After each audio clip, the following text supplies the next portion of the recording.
Seventh class हमारी exercise 8 D है simple interest.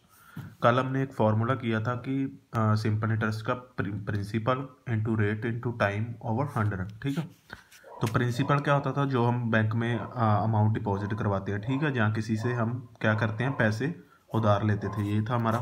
और रेट ऑफ इंटरेस्ट ये था कि हम कितने रेट ऑफ इंटरेस्ट पर उसको लेते हैं, ठीक है, 5% पे लेते हैं, 10% पे। और टाइम हमारा टाइम पीरियड अगर 1 ईयर है, 2 ईयर है, 3 ईयर है, वो यहाँ पर पुट कर देना, ठीक है, ओवर 100।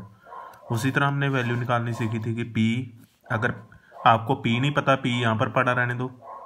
उसमें क्या होगा, क्वेश्चन में सिंपल इंटरेस्ट गिवन होगा, वो यहाँ पर पुट कर देना, बाकी सारा कुछ उधर क्या कर देना आपने, क्रॉस मल्टीप्लाई, ठीक है। उसी तरह अगर आर फाइंड करनी आ रही है, यहाँ पर पड़ा रहने दो, बाकी उधर मल्टीप्लाई और डिवाइड, ठीक है। उसी तरह टी, तो एग्जाम्पल की थी, उसके बाद क्वेश्चन आपके प्रिंसिपल देखो कितना दिया, 300। रेट ऑफ इंटरेस्ट आपको दिया 5% पर एनुअम एट टाइम 4 ईयर। तो सिंपल पी भी गिवन है, आर भी गिवन है और टी भी गिवन है, तो यहाँ पर पुट कर दो पी की वैल्यू 300, आर 5% था और टाइम 4 ओवर 100। तो कैंसिल आउट करके कितना है, 4 इंटू 5 20, 20 इंटू 3 60 रुपीज़ हमारा क्या था, इंटरेस्ट पड़ा। मतलब कि हमने 4 साल में हमें कितने रुपये वापस मिले, 60 रुपये अबव ज़्यादा मिले, ठीक है। मतलब प्रिंसिपल हमारा 300 था, तो सिंपल इंटरेस्ट में ऐड किया तो 360 रुपीज़ हमें टोटल वापस मिलेंगे 4 साल बाद, ठीक है। उसी तरह सेकंड क्वेश्चन है, ये सारे के सारे पार्ट सेम ही है, बस इसमें कोई चीज़ फ्रैक्शन में दी होगी, कोई किस में दी होगी। तो अगर फ्रैक्शन में दी है तो आपने कैसे सॉल्व करना, 3 इंटू 4 12, 12 प्लस 2 14, 14/3। देखो यहाँ पर इसको सॉल्व करके आर की वैल्यू कितनी आएगी आपकी, 14/3। यहाँ पर आपने 14 यहाँ पर और 3 इसके नीचे आए ना। उसी तरह आपको अगर डे दिए होंगे तो डे को कैसे कन्वर्ट करना आपने, 365 से डिवाइड करके। 1 ईयर में कितने डेज होते हैं, 365 या 366, पर आपने क्या करना, 365 से डिवाइड करना जितने भी डे दिए होंगे। अगर आपको 9 मंथ दिए हैं तो आपने क्या करना, 9 मंथ ओवर 12, मतलब कि 12 मंथ होते हैं 1 ईयर में, आपने टोटल टाइम ईयर्स में कन्वर्ट करना, ठीक है। तो देखो इसको मैंने ईयर्स में कन्वर्ट कर दिया, तो यहाँ पर वैल्यू टाइम की वैल्यू कितनी थी, 73/365, तो यहाँ पर मैंने पुट कर दी। तो कैंसिल आउट करके हमारी कितनी, 14 रुपीज़। तो 1500 में हमने क्या किया, 14 रुपीज़ हमें ज़्यादा मिलेंगे, ठीक है, कितने दिन बाद, 73 डेज बाद, ठीक है।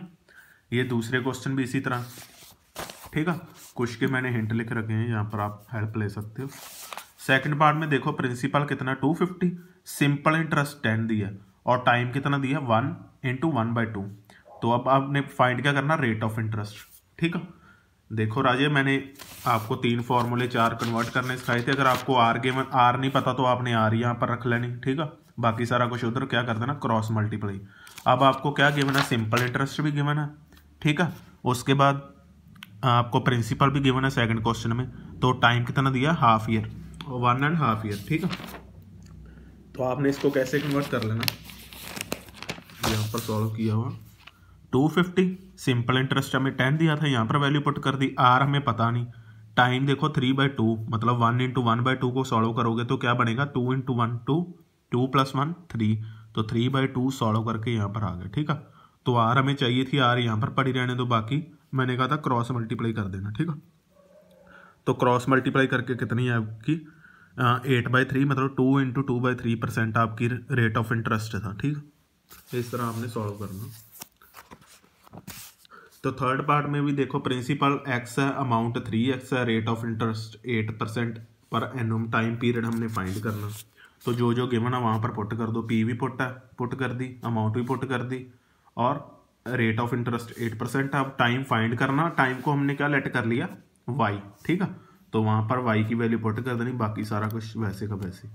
तो यही क्रॉस मल्टीप्लाई करके हमारे टाइम क्या था, y, वैसे तो टी आता पर हमारा सारा कुछ एक्स वाई में था, इसलिए हमने क्या किया, इसको वाई में लेट कर लिया। तो टाइम की वैल्यू कितनी आ गई हमारी, 25 ईयर, ठीक है।